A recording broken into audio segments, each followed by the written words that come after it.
Test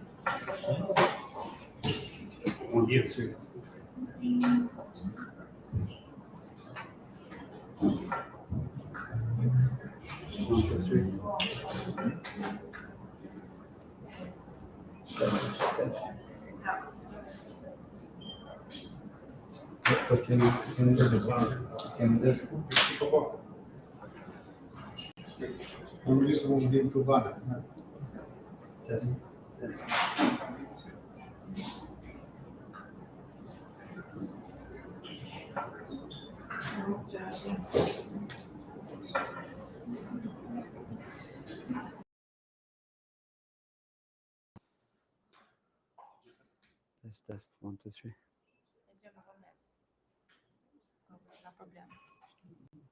Test 1 2 3. Yeah.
Che gade.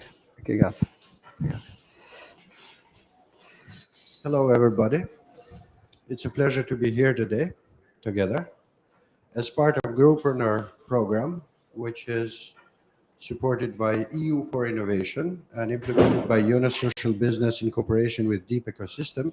We have the pleasure to have today a friend of our program and a very good professional of startups, which has gone throughout the journey of designing, building startups, and making them successful.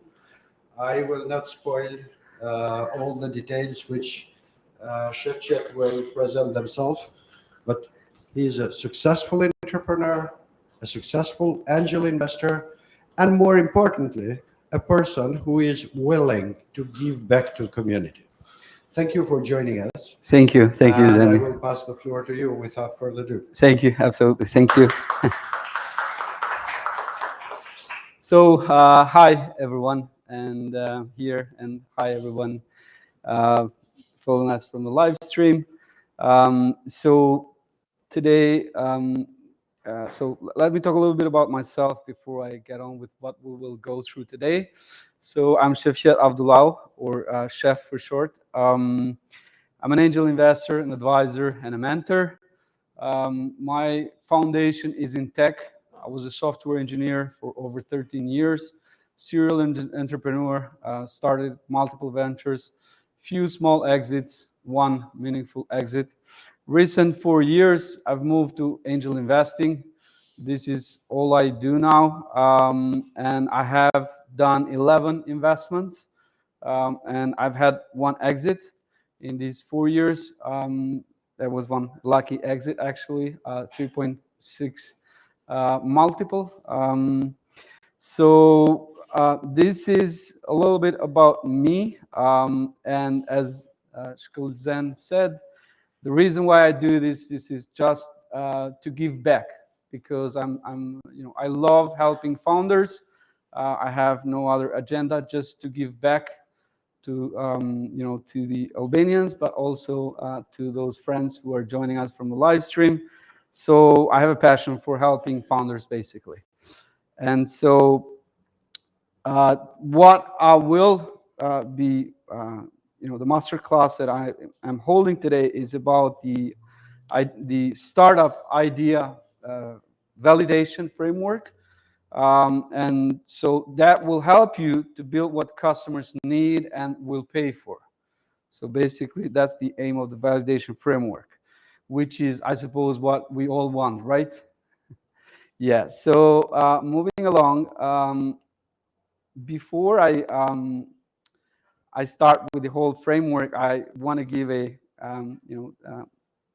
many thanks to Growpreneur, EU for Innovation, Unit Social Business, and Deep Ecosystem.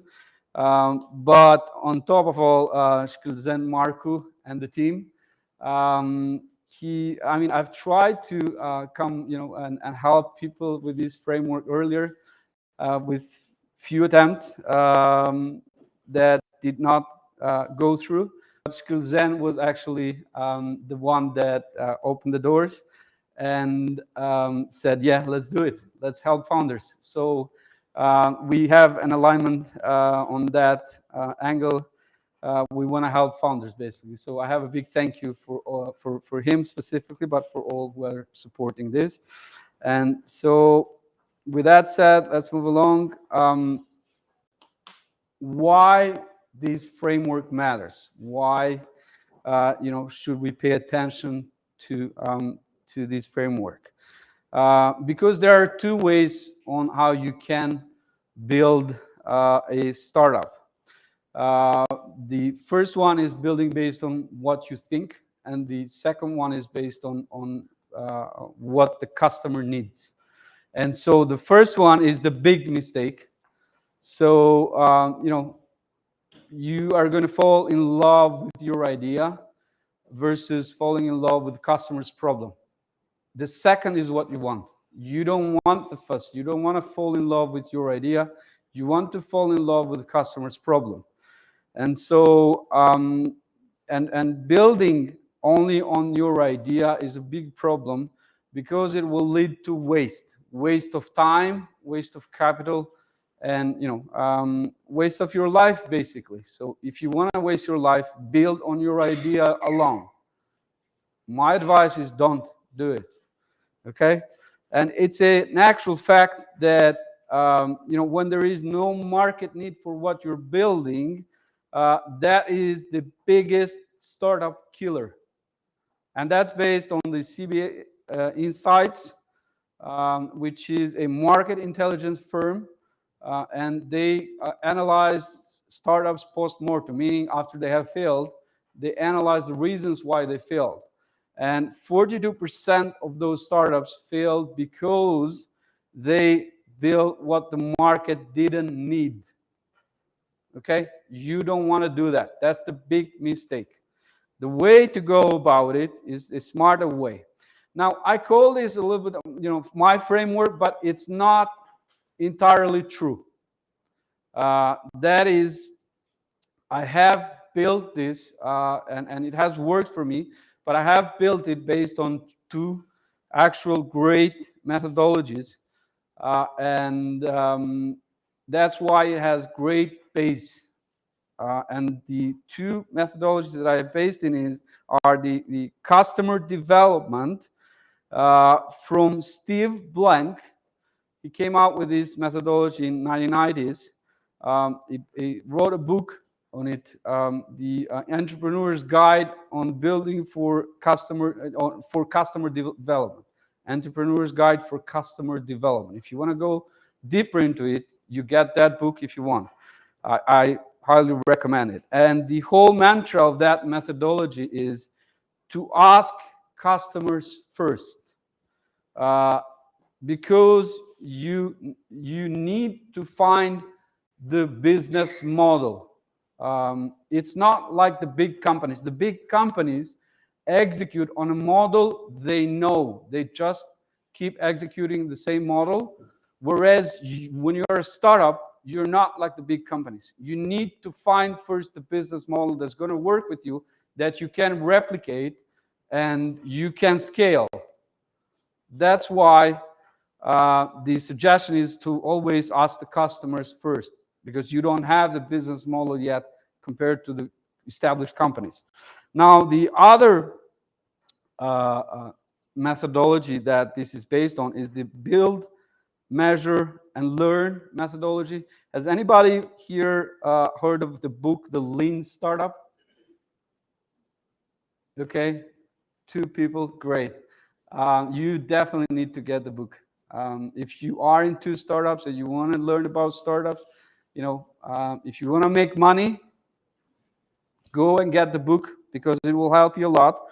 And so this methodology, the build, measure, and learn, comes from that book, the Lean Startup book, which was written by Eric Rice in 2011. Eric Rice is actually Steve Blank's student. So he took the customer development methodology from Steve Blank, and further developed it, and wrote the whole book, the Startup. Now, this methodology basically incorporates the lean manufacturing and agile methodology. Is anybody here technical and know agile methodology? Okay, so you know what agile methodology is, and you know what it does. Basically, you want to have a clear plan in place, because that lowers the risk. That's what this the build, measure, and learn methodology is all about. You try to reduce the cost and expedite the time of building a product. Okay, so this is why the framework matters. I have added my own steps to it, which in my opinion, makes it complete, but it's got great base. This is the foundation where it comes from. Okay, it's not entirely mine. So with that said, we will go through a few examples where this idea validation has happened before something was built. The first example I'm going to bring is the Dropbox. So Drew Houston recorded a 3 minutes video demo of what Dropbox would do, and he published it. And so before he even wrote a line of code, just a 3-minute video, what it would do, what it would solve, he published that. And as soon as he did that, in the next day, the sign-up list grew from 5,000 sign-ups to 75,000 sign-ups. What does that tell you?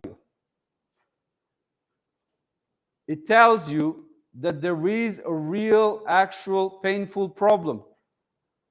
And so he validated that there is a real problem in this simple, small step.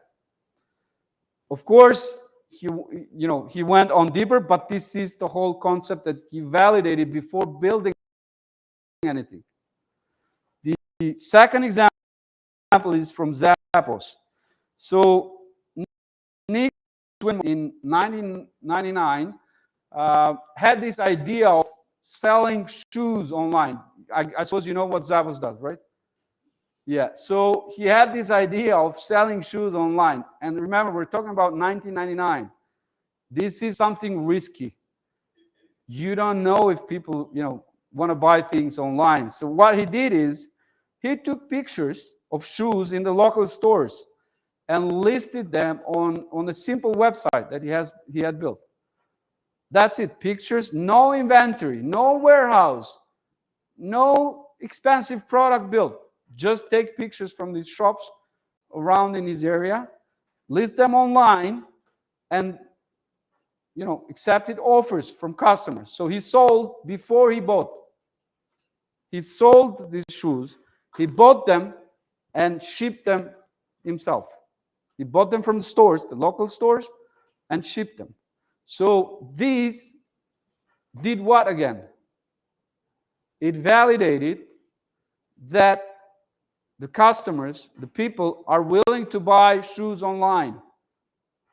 Instead of building a whole warehouse, a whole business around it, and getting inventory and so on and so forth, he just validated the idea this simply. Okay? The third example is from Airbnb. So the founders rented air mattresses on their own rooms to attendees of a design conference in San Francisco. So they had this idea of, renting apartments or real estate to strangers. But before they actually the whole business, they tested it this way by renting mattresses. And so what this did is it validated the people are willing to pay to stay in a stranger's home. What people did before is they stayed in hotels. Whereas in this case, they show that they're willing to take the risk and stay in strangers' homes for a lower price. Okay, so these are three examples on how ideas were validated before, not entirely with this framework, but it's still the same concept on what you need to do before you build. You need to validate. You don't start building basing only on what you have in your head, on your idea. So with those real world proofs and case studies of success out of the way, let's now start and go through what's our plan for today with this actual framework. So this is where we start with the framework. So the first step is that your idea is a guess, and you need to test it. That's how it starts. And you need to talk to people to find out what the real problem is. You have to check the current solutions. You have to see what else is out there, how the problem is getting solved now. The next step is you have to determine what are the must-have features. That defines your core MVP. Right after that, you have to confirm the commitment. Are they willing to pay? That's really important to get that commitment. So after you get some commitment, you have to check the market size. Is this a big market? Once you determine the market is big enough, then you get those early, get the early feedback from your first believers, those that already committed to pay. And then the last step and the continuous one is the learn and adapt. You keep learning, you keep changing. This is a cycle. So this is the whole framework in a nutshell. Now let's go through each of the steps of the framework. So like we said, your idea is a guess. Your first task is to test it. And so you have to always remember ideas are just the starting point. Once you have the idea, I beg you, please stop guessing after that. You have to go out and treat it as a guess, like I said. So you need to go out and check it, because it's not a final solution. It's not what the solution should be. It's just what you think of the solution. So what you do is that you write down your main guesses. What your guesses are, and who are the target customers, who you believe have this problem. And from those, you pick what would be the biggest problems, 1, 2, 3 biggest problems that you're trying to solve for, and try to come up with a solution how you will solve the problem uniquely. So that's what you do after you have the idea. Now, for this step, I have a tool tip. I recommend that you use the lean canvas. Some recommend the whole business canvas and so on and so forth. I don't recommend that. It's very complex for and extended for a startup. You really don't want to do that much work. Use the lean canvas because it will help make your guesses clear. I have the lean canvas template. So I have a Telegram group for founders. In there, I have the lean canvas template as well as a playbook on how you fill the lean canvas. It explains you everything, what questions you need to ask for all the sections of the lean canvas. So how you fill it in. Okay. Now we can get in touch, and I can get you on board on my Telegram group for free, and you get access to this particular tool, but others as well. I have a whole tools and resources topic under that group, and you can use them like pitch deck playbook, and other playbooks as well, which will help you. And like I said, they are available to you for free. So moving along, the first step was your idea is a guess, you need to test it. The second step is that you have to find what the real problem is.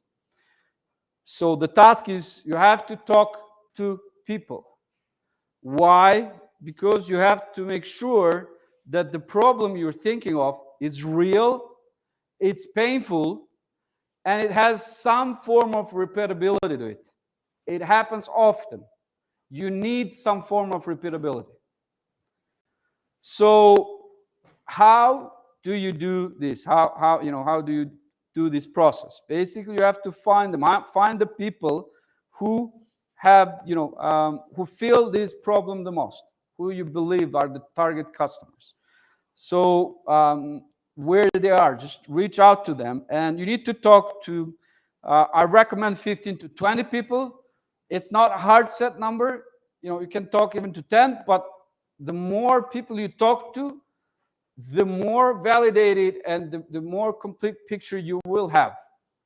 Okay? So try to talk to as many people as possible.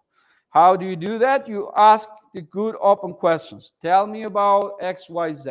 Whatever you're trying to help solve them. Show me how you do X, Y, Z. What's the hardest part of doing X, Y, Z, so on and so forth. So ask the why questions as many times as you can. So when they give you an answer, let's say, what's the hardest part of cooling down the water? Okay, they will tell you it's the hardest part. We don't have electricity. Why don't you have electricity? We don't have a fridge. We don't have X, Y, Z. Drill down on those answers. I say ask them five times why, but it's not a hard set, but try to drill down as much as possible on each of those answers, because that again will help you with a complete picture. So the whole point is to listen more and talk less. So your goal is to learn from this step. That's why you're reaching out to them, to learn about their problem, not your problem. It's their problem. So you have to get the proof from their words, their stories of what truly pains them. So this was the second step. We had the idea of a problem. We made sure that the problem exists. What now? We have to see what else is out there. Basically, check the current habits, how they're solving this problem now. This is important because you have to know your competition. Who will or is your competition? So even if they're doing nothing about the problem, that could still be competition. So within the current solution, basically, you have to try and find the gaps. What's missing from the current solution? So you have to ask them, how they handle the problem now, what tools they use, what's good, what's bad about the current solution, how they're solving it now. If there is a competitor offering a solution, what they like, what they don't like about it, you have to find that out so you can position yourself to fill in the gaps and, yeah, basically position yourself so you can take market. So you have to try to observe how they're solving the problem now, because you might be able to understand in more detail and come up with a better solution by observing. So watch how they do things now if they can allow you. So, and of course, research. Look for other ways of how they solve it. Try to drill down more on that. And so, even like I said, if they're doing it manual or any old way, that's the status quo. And the status quo, meaning how things are being done now, is still competition. Okay? Now, if a founder comes to me as an investor and tells me, because I've seen this misconception that investors don't want to see a startup have competition. This is one of the biggest misconceptions. If you come to me as a founder and ask for investment, to me as an investor, and tell me I have no competition, that will be the biggest red flag for me. Because it either tells me you did not do a good enough research, or the market is meaningless. Yeah, so there is no validation of the market. As long as there is competition out there, that's validation. So you want competition. It means somebody is going after that market. It means there is money there. Now, are you good enough to understand what's missing so you can take that?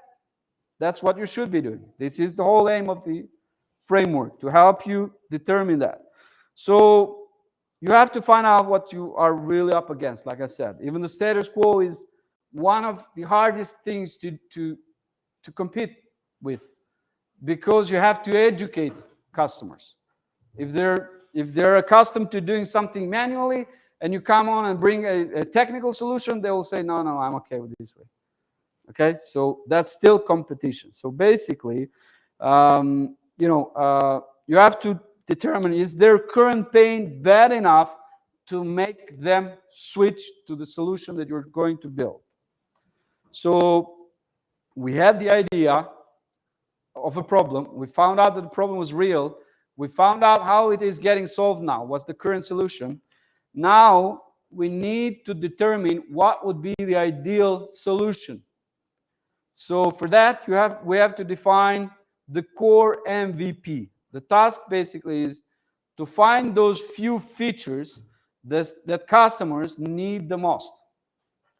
And why do we need to do this? Because we have to solve the biggest and most urgent pains first, so we can deliver value quickly and get paid for it. This is the whole point of this. So how do we do it? We look at the big problems, top few urgent problems. We ask the customer what would be, basically we ask them, if we could build only three things to fix this for you, whatever problem they have. So we ask them, what would those three things be, let's say, or how many few things that you can come up with. But an MVP basically will have as few features as possible for it to still be viable. Okay, you don't want to build something complex and extend it and so on and so forth. Why you don't want to do that? Because you don't know yet if the customer is going to love what you're going to build first, and but the most important, so you're going to spend money for something that's still not certain. And third, the customer is going to have a hard time getting onboarded and using the product, because it will be complex, it will be so convoluted with so many features. Absolutely, yes. You're going to invest with uncertainty. You don't want to do that. You want to invest with certainty. Okay, so once they tell you what those core few features are, then for each of those, you have to go and drill down what exactly their expectation is. So you don't stay there. You just go drill down so you can specify, to solve X for you, what's the absolute minimum needed for it to be truly useful. Meaning, for this particular feature, one feature, what exactly do you expect from it? So you can start paying us, basically. So listen for what they say is non-negotiable. They will tell you, I need XYZ for it to be able to start using it. Okay? Now, there will be cases where they will ask for a ton. You want to filter out those that are secondary, those features that will be secondary. You build the most urgent first. Okay? So these basically will be your starting MVP. These features that you determine here. So once we determine the ideal solution, the next step is to get their commitment. Will they pay? Are they willing to pay? So for that, you have to, the task is to get the real yes for your MVP. And the real yes comes from, show me the money. That's where it comes from. Anybody can say yes, yes, yes, until the money questions comes up. So why do you want to do this? Why do you want to get their real commitment? So this will basically confirm your MVP is strong enough for the actual sales. And this is what you want. You want to be able to sell what you're building. So how do you get their commitment? You try to be as clear as possible by explaining the core features you just identified, and then ask for money. Would you pay for it? If yes, how much? Would you commit to a paid pilot or something of that nature? The money question must be asked. It's important that you get the commitment. So you have to look for action, okay? Not just words, because like I said, anybody can say yes, yes. You don't want a simple yes. And the real commitment is if you get them to sign an agreement, an LOI, letter of intent. If you get them to pre-order, remember the Zaba's case, for example? He sold the shoes before even having them, okay? Or, the air mattresses and so on from the Airbnb. They sold before even having built something. So again, you could do the same thing, and I highly recommend these as well. To founders I've talked to and mentor and so on and so forth. You could actually, if you're going to build a technical product, an app or something, you could actually build that in a software that helps you just build the visual interface, Figma, for example. Put those designs on the website and ask customers to start paying you as a prepayment. If you can get a number of customers to pay you for an early access to the app, then you have your initial customers you will test this with, and we'll see on the next step on how valuable that is. But you can even sell something without it being built first. You don't have to build it first before you start selling. Okay? So a pre-order, deposit, joining a pay test, for this particular MVP. This will be the real commitment. Anything else in terms of yes, we will see and stuff like that, that's just being too nice to you and getting rid of you. You don't want to build on that, okay? So, like I said, get the real commitments. Who will pay for your particular MVP? Now, once we get the commitment that we have, we have people willing to pay for this ideal solution that we came up with, then we have to determine how big the market is. So yes, we have, there is a problem, and so one thing I forgot here: if nobody commits to pay for the MVP, then there is no problem. There is a problem, but it's customer's problem. It's not your problem. You don't build when there is no problem, okay? So this means no market exists out there. Don't build for that. There's no problem for you. So moving along. So once we have determined that there is a problem, it's solved some way, we determine what the ideal solution is, and there are people willing to pay for it, great. Now, how big is this market? This is what we need to determine. And the task is basically to check the market size. Why? Because we have to make sure that enough people have this problem to be able to build a real business behind this solution. So how do you determine the market size? So from the people you talk to, the target customers that you talk to, you can make some form of estimation. If X% of people you talk to have this problem, how many more like them are out there? You could do some form of research, look at market reports, industry data that relates to what you're trying to do, the type of customers that you're going after, and so on and so forth. Basically try to determine how many people could buy this. And you have to do some form of comparison once you have the numbers to understand if your numbers make sense. Basically, see what your competitors are doing out there and what's the market that they have, and estimate what the total market could be. But you have to do some form of comparison. It shouldn't be something out of the blue.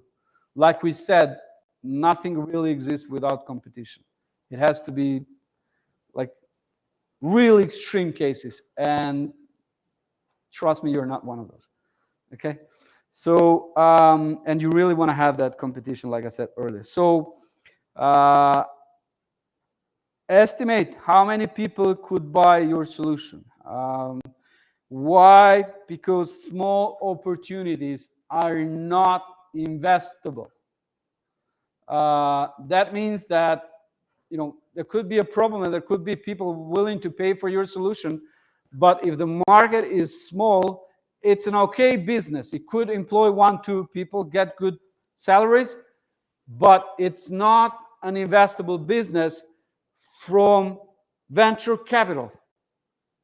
What makes a startup, a company, investable from venture capital is when the market size is big enough, and together with the fact that your solution does so. Basically, for you to be able to make more money, you don't need to add more human capital to the solution.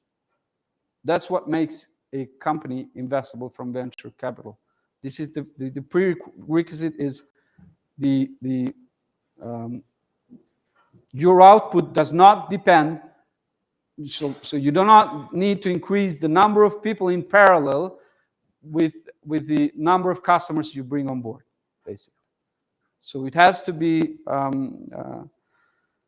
separate. You have to be able to just onboard as many customers as you can without needing to add more people. Okay.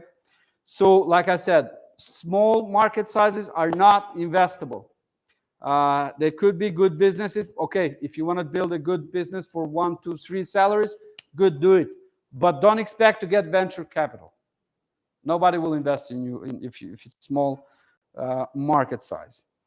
So if once you determine that the market size is good enough, big enough. Now, one recent example that I helped a founder kind of estimate, for example, they are providing solution for solar installation companies.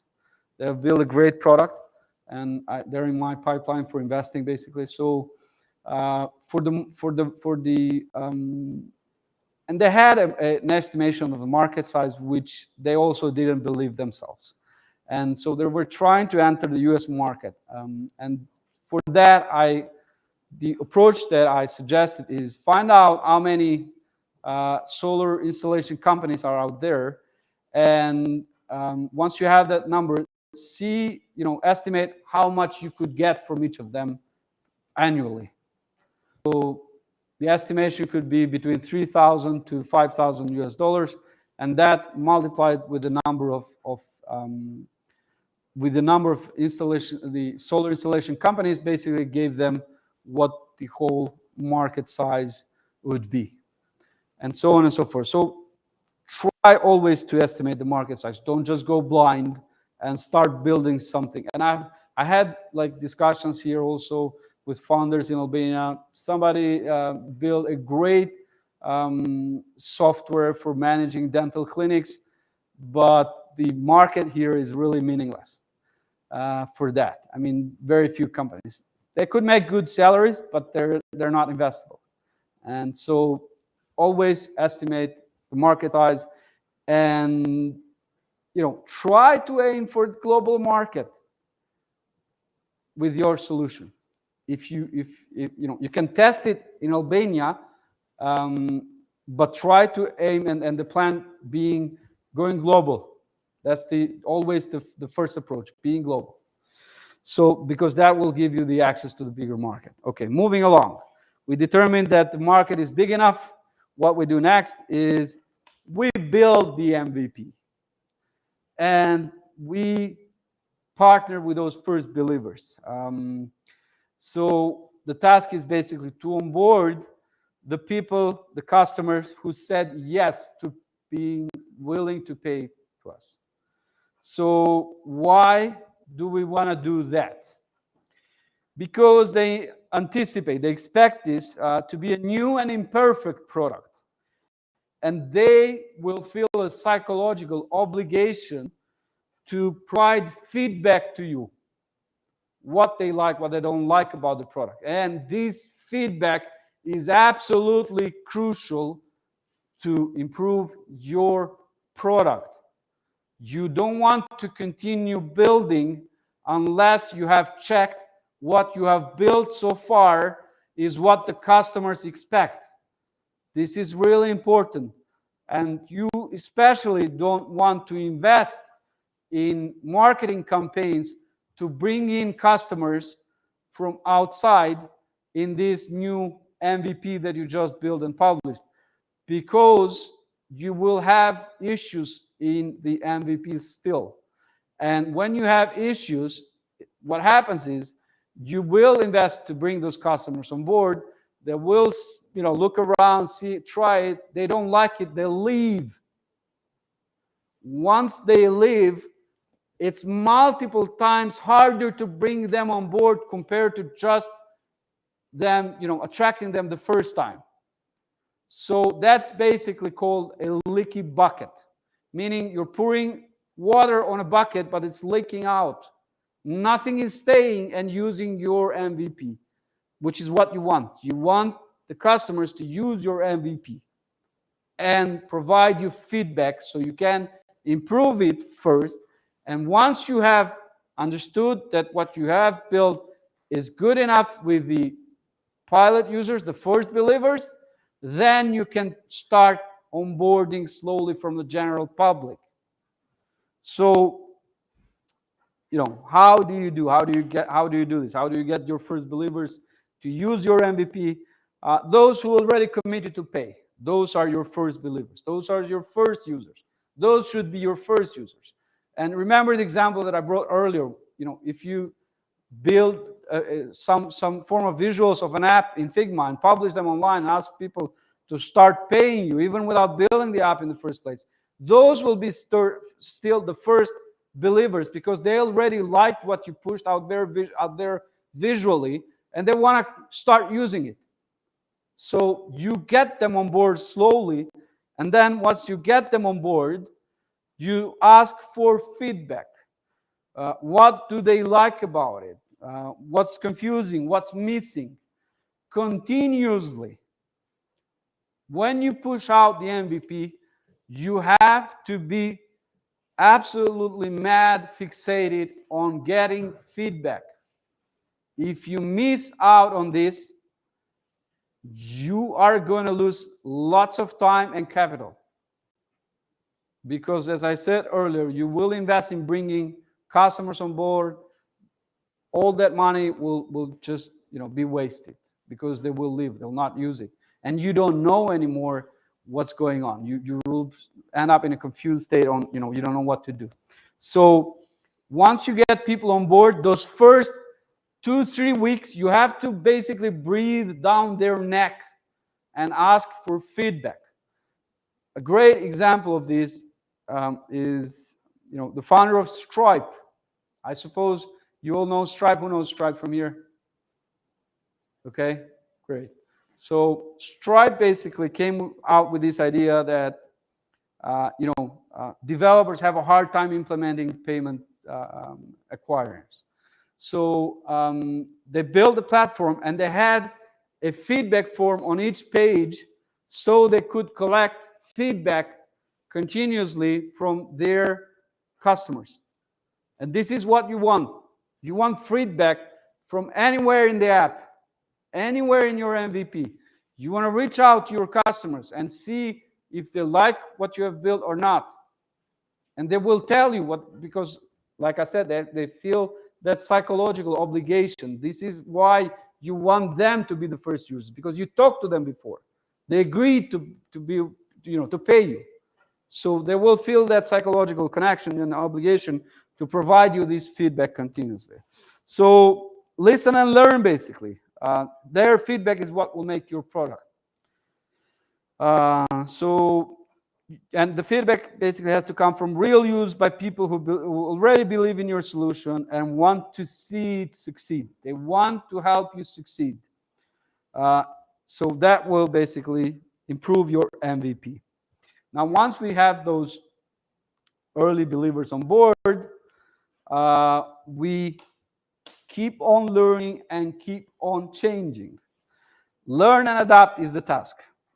Why? Because this is not a one-time thing.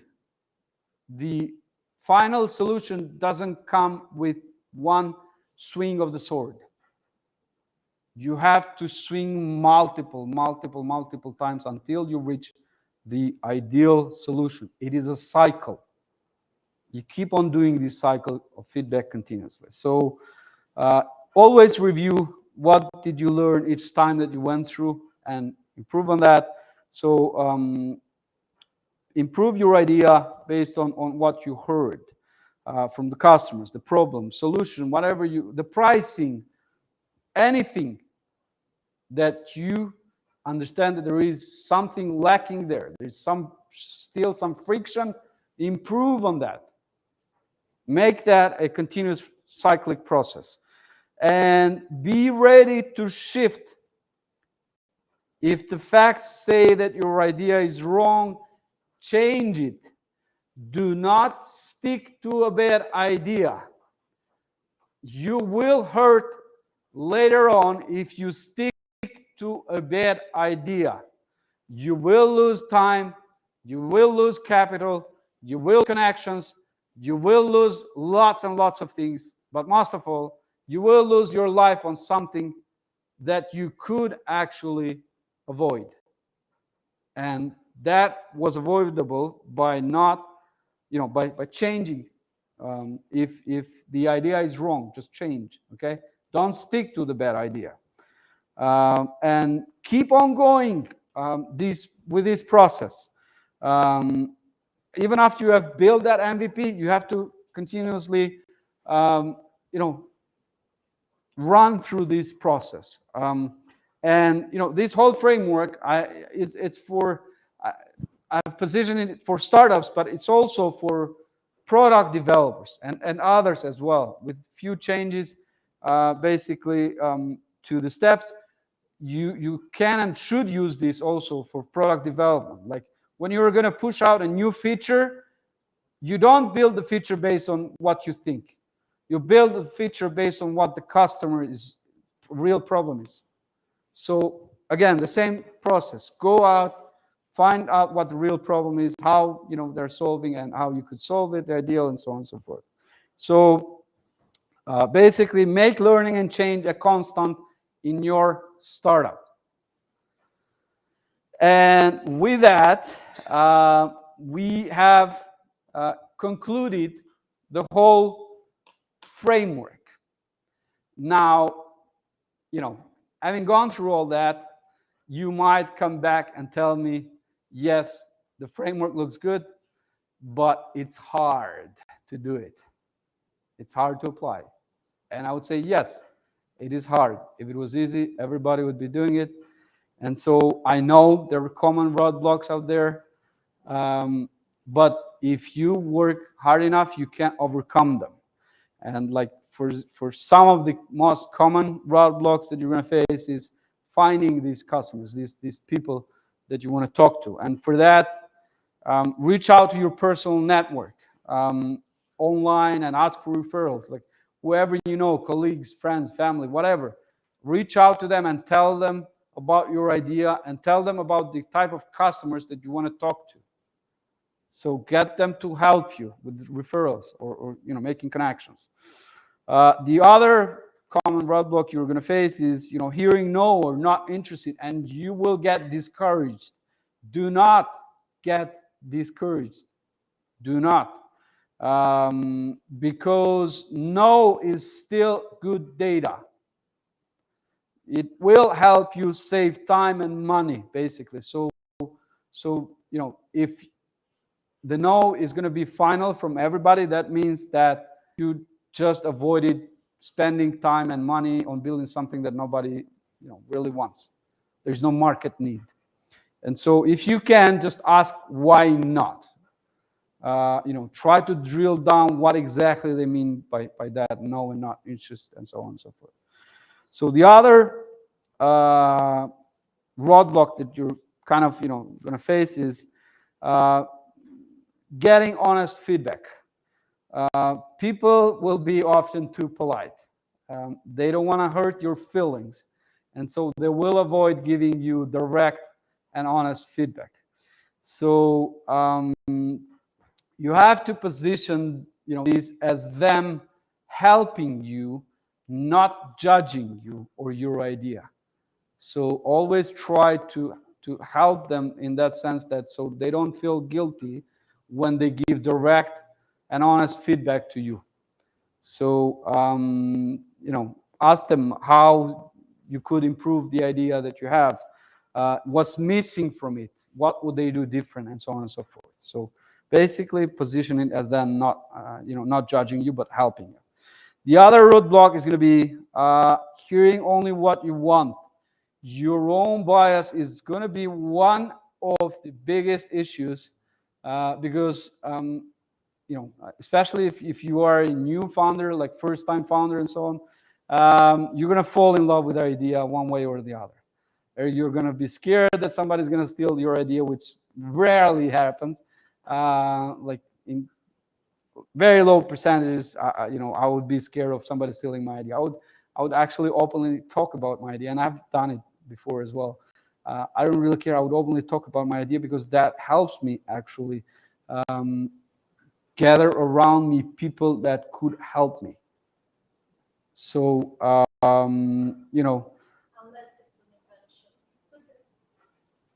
invention in what?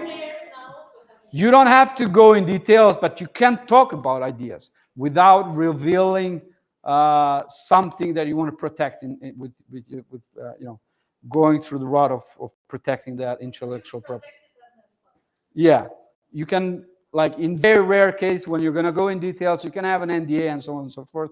But do not listen to your own bias alone. Try to see from the other angles. Try to have another perspective. Okay? So try to prove your idea wrong as if you were a third person. Try to prove it wrong continuously. If you have a trusted friend or family or whoever, have them play the devil's advocate with your findings. Basically, tell you, yes, you found out that, but I believe that doesn't seem right, and so on and so forth. Okay, so the other roadblock you're going to have is feeling stuck or overwhelmed, and this is basically, I know lots and lots of people have ideas, but they don't get started because they get overwhelmed on their head. They dream of lots and lots of things they need to do and so on and so forth, and they're basically stuck there, and their idea will eventually die down, and probably somebody else is going to think of the same thing and so on and so forth. So you want to get out of that state by breaking the tasks into tiny steps. Set small daily goals, because small wins will build momentum, and you have to keep moving forward, basically. Always keep moving forward, even if it's just one meeting a week, 2 meetings a week, whatever you can do, just do that. The easiest things you can do them. And keep on going, because that will build momentum. So these are like some of the common roadblocks. Of course, there are going to be other issues when you're implementing the framework, but these are the most of the common ones. Yes, yeah, absolutely. Talk to ecosystem people. They have a passion for helping founders. They're there for a reason. They're not there by chance. There is a reason why they're there, and they have connections. They have systems. They have whatever in place to help you. So talk and get out in meetings like this, in any event that you can, so you can gather those connections that will help you implement what you have in your head. Okay? So yeah, thank you for that. Now, to recap, so you don't forget, the whole framework basically everything starts with your idea, which is just a guess, as I said. Once you have that guess, you have to go out to the target customers that you believe have this problem and determine that the problem is real. Once, yes, you determine the problem is real, then you have to check what's the solution, how they're solving it now. Any competitors out there providing a solution for their problem, and so on and so forth. So you can find out what are the gaps, what's missing from the current solution, and position yourself for solving that part of the problem. Once you determine what the current solution is, then you determine what would be the ideal solution. And with that, you have defined your core MVP. What will be the starting MVP? Once you determine the MVP, the ideal solution, you get them to commit that they're going to be willing to pay, not just a simple yeses, but actual real commitment. And the real commitment means money in some way. So once they committed, that there are people that are willing to pay for this ideal solution, you have to check how big the market is. How many people could have this problem that would be willing to pay for your solution. The other step is build the MVP and bring on board those customers that already committed to, that are willing to pay for your ideal solution. And once you bring them on board, of course, you continuously collect feedback and so on and so forth. And you make this a continuous process of learning and adapting. Always learn and adapt whatever you learn on the process. And this is a whole cycle. Starts again from the beginning with the next feature you're going to add to your MVP, with the next things that you're going to build, and so on and so forth. So this is the summary of the whole framework. Uh, yeah, so why, again, to repeat, why would this framework work is because you learn faster and you build what the customers are willing to pay for. Uh, and you stop, basically stop guessing and start knowing. And to know means to know what the customer really feels as a pain. Okay.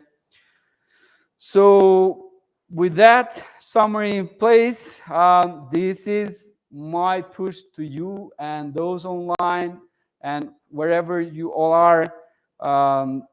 If you have that idea, do not sleep on it. Do not feel overwhelmed. Your first step starts now, any moment. Start it, okay? Do not wait. You have to start validating your idea today. Pick one guess of the biggest problem that you believe the customer have. Find one person to talk to about that, so you can validate if the problem is real.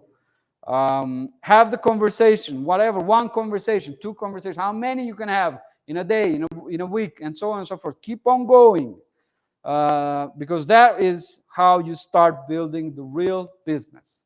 So go talk to your customers. Okay? That's all I had. And thank you for attending. And thank you, everyone online. Now, I would, for those who I'm not connected with, feel free to connect with me on LinkedIn and DM me so I can send you my Telegram group link. And, you can join it for free and get all those resources that I have in there. And I also make myself available for any question you may have, so I can help you out when I can. Of course, it's not a guaranteed time slot, but still I try to help the best I can. Now, for questions, I don't know if we have online, so let's keep the questions that are on topic to this. Let's start. I will answer only 3 questions from online, and then we can move along here. The first question is from Max. How do I assess if a feedback is valid enough to be considered? There's multiple questions. What if multiple people show different feedbacks on the MVP that don't interconnect with each other? And how would I validate which one is true of value enough to be considered? Right. So if you let's start with the second question. If you're getting different feedback from different people, there is a high chance that you are not reaching the same type of customers.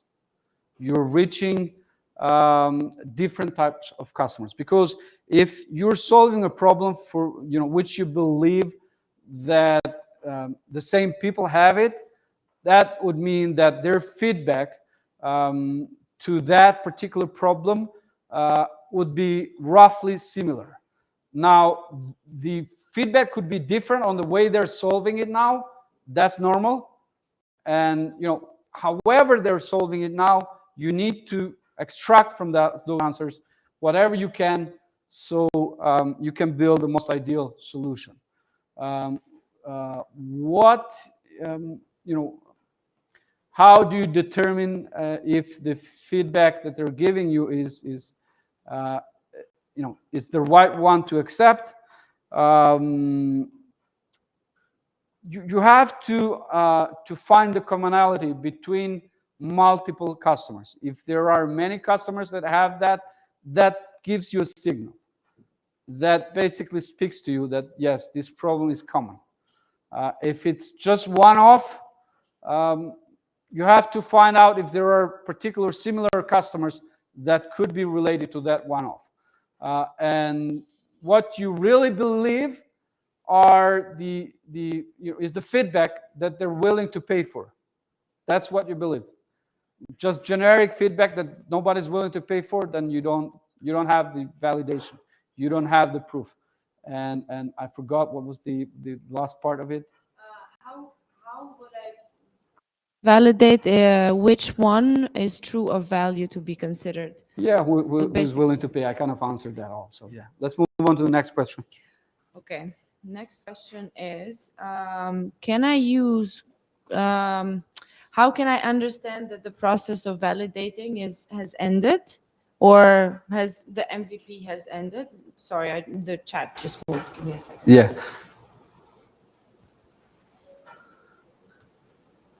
Okay, got it. Um, when one should consider that the validation process is completed, and what are other forms to test and validate the MVP? Can Google Forms be one of them?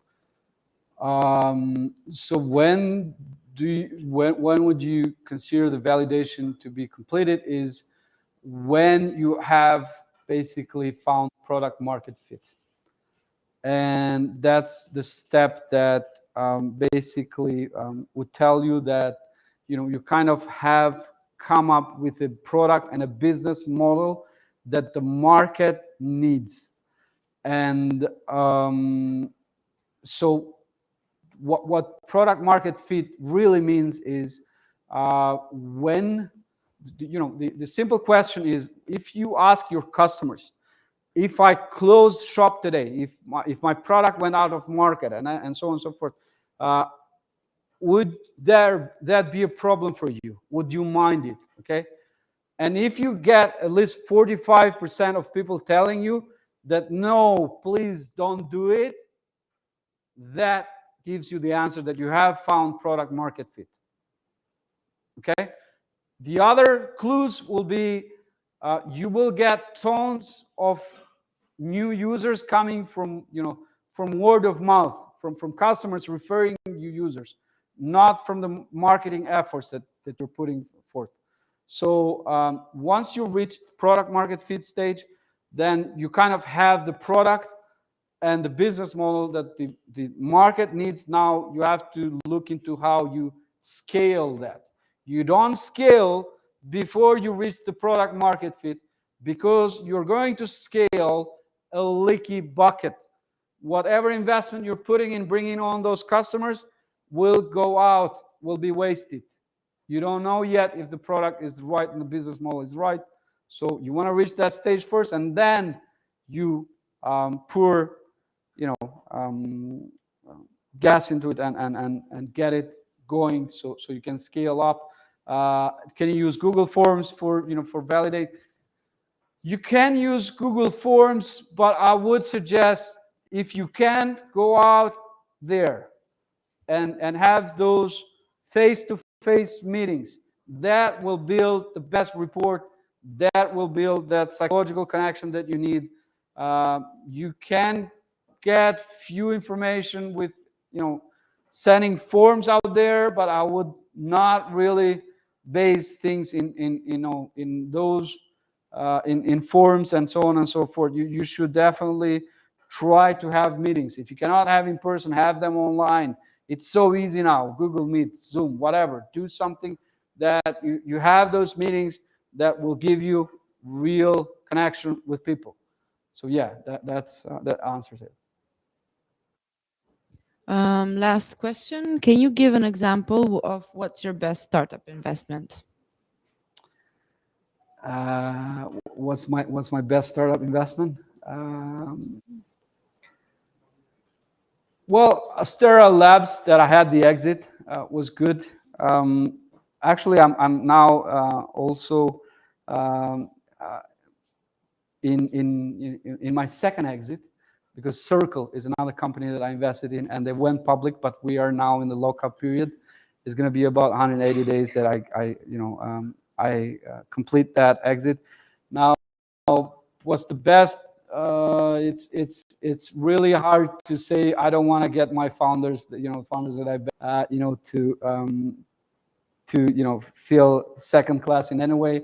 But I love all founders that I back, and I'm an active angel investor. Basically, that means that I like to also contribute by helping founders with not only with my capital, but also contribute helping them solving whatever they need, whatever they're stuck on in the business, like go-to-market strategies and any other thing that will help them basically get more sales or add to the value of the business in that form. So yeah, I like those founders that kind of reach out um, and want to get help.